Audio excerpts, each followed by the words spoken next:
ప్రియతమ నాయకులు, మనం ఇంతవరకు ఎదురు చూస్తున్నటువంటి మధ్యప్రదేశ్ ముఖ్యమంత్రి వర్యులు శ్రీ మోహన్ యాదవ్ గారు ఇప్పుడు వాళ్ళని ఉద్దేశించి ప్రసంగించవలసిందిగా కోరుతున్నాను.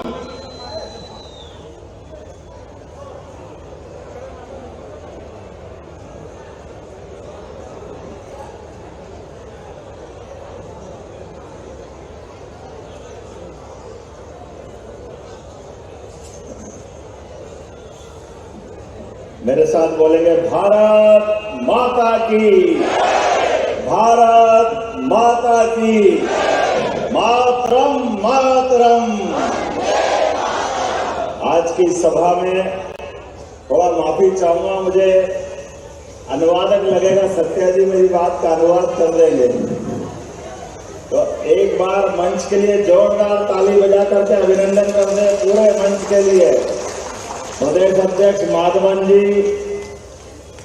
जिला अध्यक्ष शेखर गुरु जी,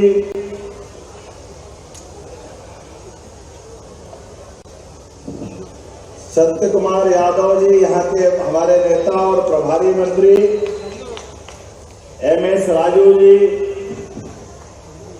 परिताला श्री राम गुरु जी, थोड़ा आप बाकी के लिए भी ताली वाली बजा सकते हो भाई, एक से उनके लिए क्या कर रहा है?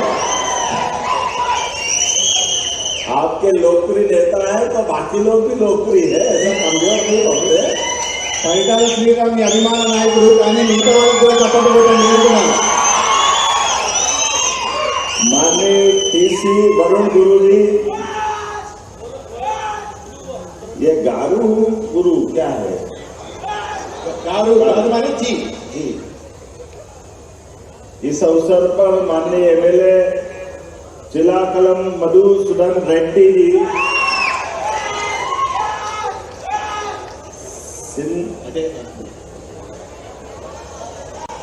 सिंधारा जी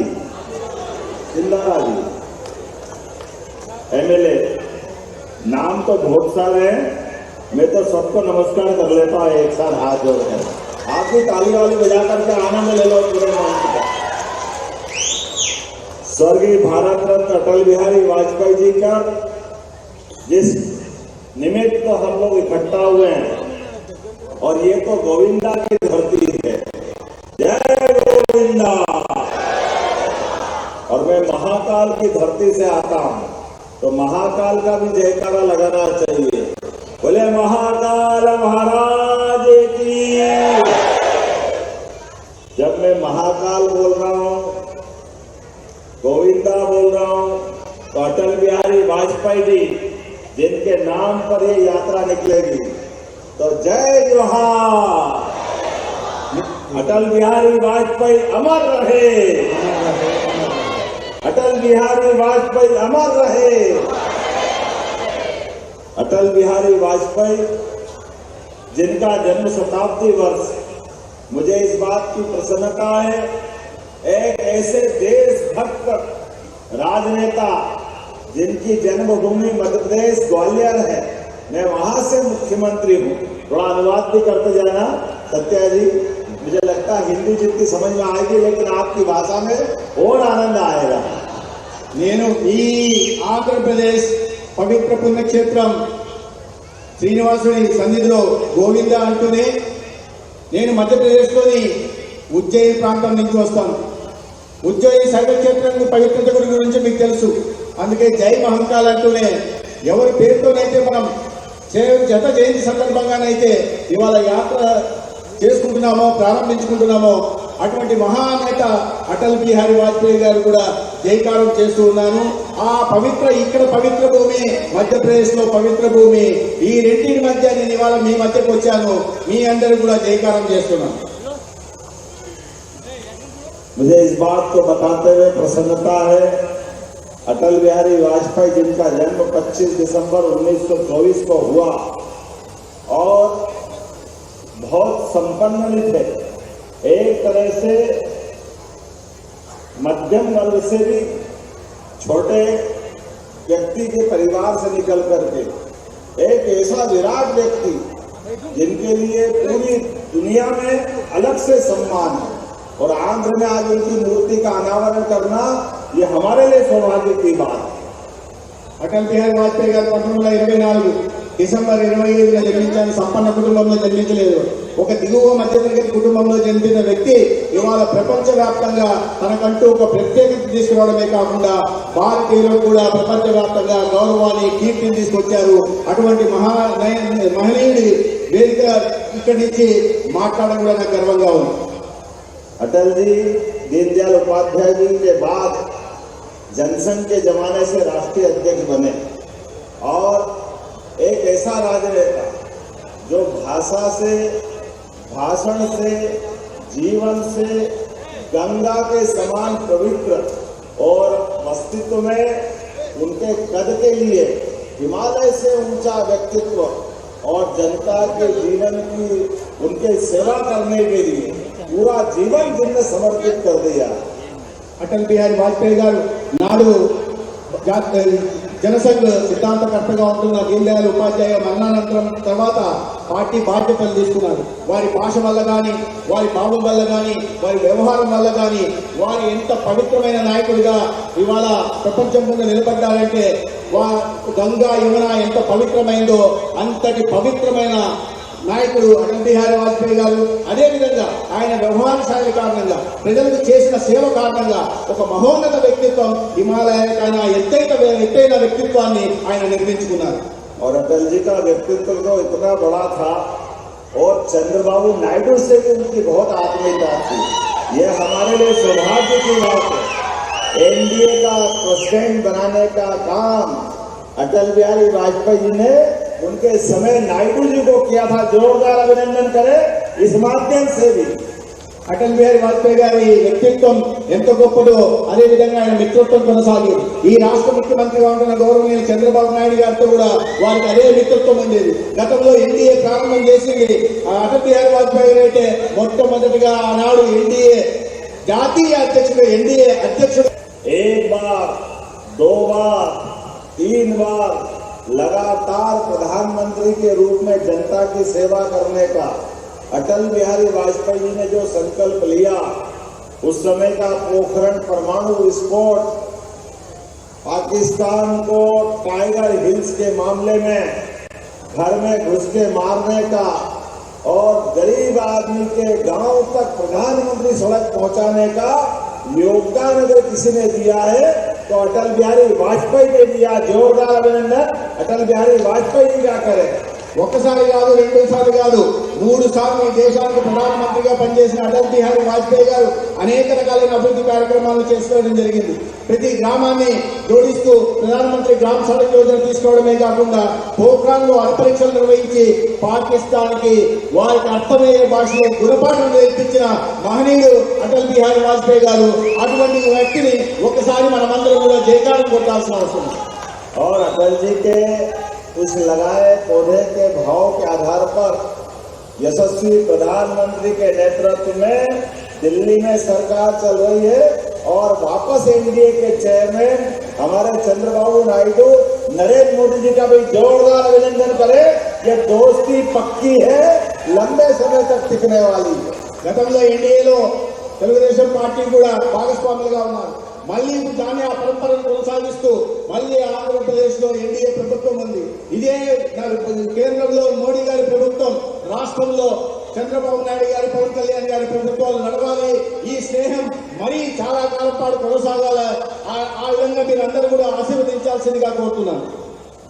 मुझे इस बात की प्रसन्नता है, अटल जी की जन्म शताब्दी के अवसर पर 20 जिलों तक माननीय प्रदेश अध्यक्ष माधवन जी, माननीय सत्या जी इस यात्रा को ले जाएंगे और ये धर्म की नगरी, और मैं भी उज्जैन पवित्र नगरी धर्म की नगरी से आता हूँ और वो भगवान कृष्ण की शिक्षा स्थली भी है।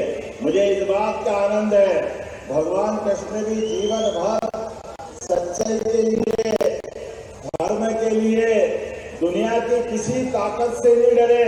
ऐसे अटल जी के भी जीवन में लीडर बनकर उनने भगवान कृष्ण से शिक्षा पाई। जोरदार अभिनंदन हमारे अपने भगवान कृष्ण के लिए भी और अटल जी के विराट व्यक्तित्व के लिए भी। భగవాన్ శ్రీకృష్ణుడి సేవకుడిగా భక్తుడిగా శ్రీకృష్ణుడు ఎటువంటి పాలన ఆనాడు అందించాడు, అదేవిధంగా అటల్ బిహారీ వాజ్పేయి గారి పాలన కూడా కొనసాగింది. ఇప్పుడు 15 రోజుల పాటు 20 జిల్లాల్లో ఈ అటల్ బిహారీ శత జయంతి సందర్భంగా ఒక అద్భుతమైన యాత్ర పిటిఎన్ మాధవ్ గారి ఆధ్వర్యంలో నడుస్తోంది. ఈ యాత్ర ధర్మం కోసం, సత్యం కోసం, సంస్కృతి సంప్రదాయాల పరిరక్షణ కోసం నడుస్తా ఉందన్న విషయాన్ని మనం అర్థం చేసుకోవాలి.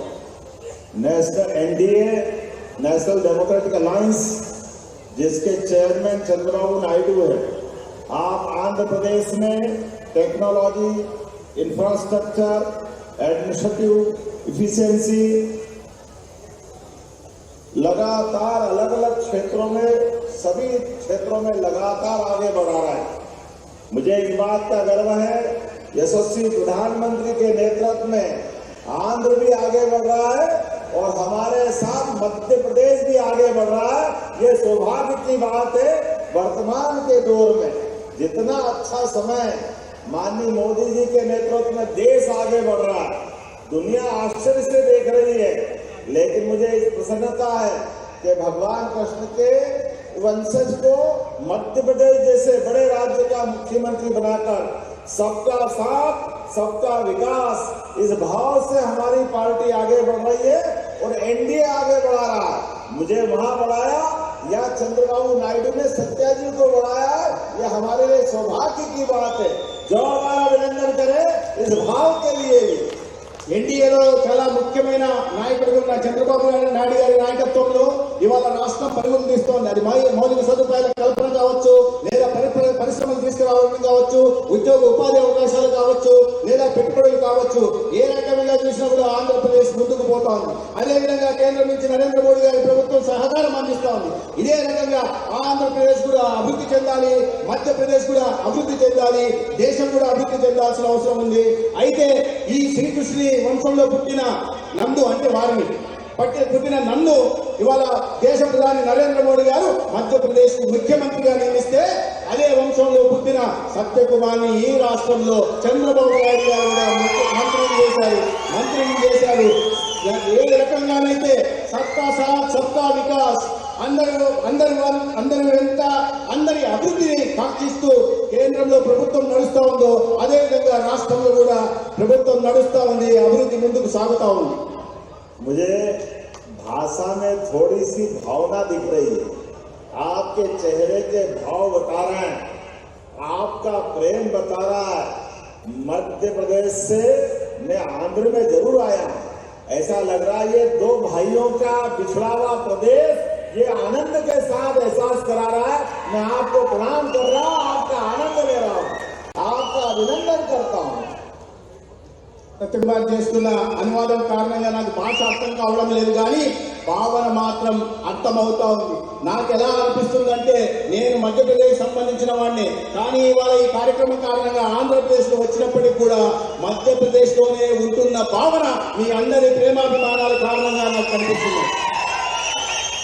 एक बार फिर जब मैं मोदी जी की तरफ देखता हूं तो माननीय नायडू जी आंध्र को आगे बढ़ा रहे हैं, देश को माननीय नरेंद्र मोदी जी आगे बढ़ा रहे हैं, जिनके कारण से आयुष्मान योजना जो चंद्रबाबु नायडू ने यहाँ चालू की थी गरीबों के इलाज के लिए, यहाँ पर ये अलग प्रकार से आगे बढ़ रही, वो पूरे देश को ये आयुष्मान का लाभ दे रहे हैं।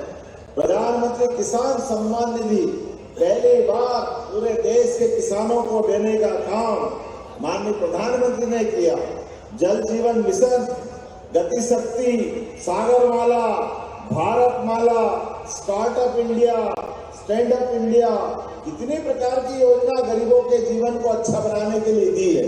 मैं सच में मोदी जी और नायडू जी के माध्यम से आगे बढ़ता हुआ आंध्र और मध्य प्रदेश से माननीय मोदी जी के नेतृत्व में आगे बढ़ता देश देख रहा हूं।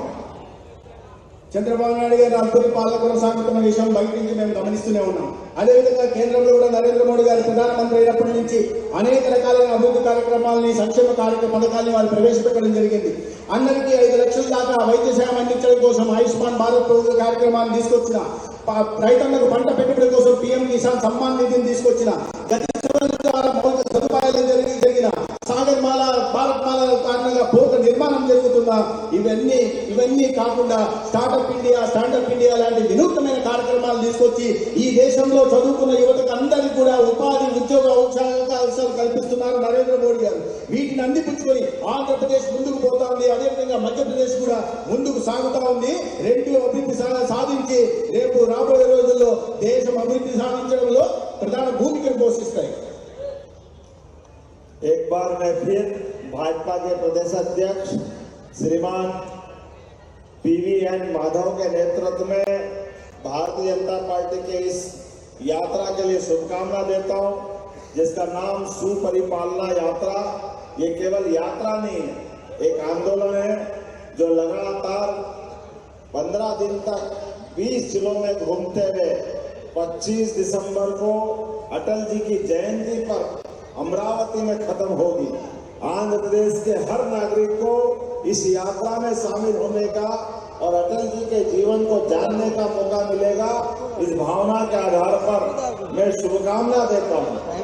నేను ఈ యాత్ర ఇవాళ ప్రారంభిస్తున్న సందర్భంగా రాష్ట్ర అధ్యక్షుడు పివిఎన్ మాధవ్ గారికి ప్రత్యేకంగా అభినందనలు తెలియజేస్తున్నా. మోదీ అటల్ సుపరిపాలన యాత్ర పేరుతో చేస్తున్న ఈ యాత్ర కేవలం యాత్రగా చూడాల్సిన అవసరం లేదు, ఒక ఉద్యమంగా చూడాల్సిన అవసరం ఉంది. ఒక మహనీయుడి జీవితం గురించి, ఒక మహనీయుడి వ్యక్తిత్వం గురించి ప్రజలకు తెలియజెప్పే ప్రయత్నం, ఆ మహనీయుడి జీవితం నుంచి ఏ రకంగా మనం స్ఫూర్తి పొందాలి, ప్రేరణ పొందాలి అనే విషయాన్ని ప్రజలకు తెలియజెప్పే అవకాశం ఉంది. కాబట్టి ఈ రాష్ట్రంలోని ప్రజలందరూ దీంట్లో భాగస్వాములు కావాలని 20 రోజుల పాటు 15 రోజుల పాటు 20 జిల్లాల్లో సాగుతున్న యాత్ర అమరావతిలో కూడా అద్భుతమైన ముగింపు పలికిన తర్వాత ఒక కొత్త జీవనం మొదలవుతుంది ఆంధ్రప్రదేశ్ అని భావిస్తున్నాం. माननीय वाजपेयी जी कहते थे अपना हृदय विशाल बनाओ, उसमें जगह इतनी हो जिसमें सब कुछ समा जाए। इसी भाव को यशस्वी प्रधानमंत्री और अच्छे शब्दों में कहते हैं, सबका साथ, सबका विकास, सबका विश्वास, सबका प्रयास। इसी आधार पर हम जब काम करने निकलते हैं तो काम करते करते कभी कभी अटल जी की वो पंक्ति याद आ जाती है, छोटे मन से कोई बड़ा नहीं होता और टूटे मन से कोई खड़ा नहीं होता। इसीलिए नायडू जी ने भी अपने संघर्ष के मुकाम से जो अटल जी की पंक्ति से परिलक्षित होता है, क्या हार में क्या जीत में, किंचित नहीं भयभीत में, संघर्ष पथ पर जो मिला ये भी सही वो भी सही। बहुत बहुत धन्यवाद। भारत माता की। అటల్ బిహారీ వాజ్పేయి గారు ఎప్పుడో ఒక మాట చెప్పేవారు, మనం హృదయాన్ని విశాలంగా ఉంచుకోవాలి, సంకుచ మనస్తత్వంతో ఆలోచించకూడదు, సమాజంలో అందరి పట్ల ప్రేమ అభిమానాలు కలిగి ఉండాలి, అప్పుడే సుపరిపాలన సాధ్యమవుతుందని వారు చెప్పేవారు. అందుకని వారు అనేవారు, చిన్న మనస్తత్వంతో ఎవరు పెద్దవాడు కాలేడు, విరిగిన మనసుతో ఎవరు కూడా నిలబడలేడు సమాజంలో. అటువంటి విశాల హృదయాన్ని ఇవాళ ఆయన నుంచి ప్రేరణ పొంది నరేంద్ర మోడీ గారు సబ్కా సాత్, సబ్కా వికాస్, సబ్కా విశ్వాస్, సబ్కా ప్రయాస్ పేరుతో ఒక అద్భుతమైన పారదర్శకమైన ప్రజారంజకమైన పాలన అందిస్తున్నారు. మరొక్కసారి అటల్ బిహారీ వాజ్పేయి గారికి నమస్కారాలతో శిరస్సు నుంచి నమస్కరిస్తూ మీ అందరికీ కూడా ప్రత్యేకంగా ధన్యవాదాలు తెలియజేసుకుంటూ సెలవు తీసుకుంటాం. దయచేసి అందరూ వేదిక మీద ఉన్న వాళ్ళు ఎక్కడున్న వాళ్ళు అక్కడే ఉండాలి, ఎక్కడున్న వాళ్ళు అక్కడే ఉండాలి దయచేసి. हम देश की एकता का किसान नहीं और हमारा सोचने की नहीं, हमारा उस समय के कार्यक्रम नहीं। हाँ, इस समय का इसलिए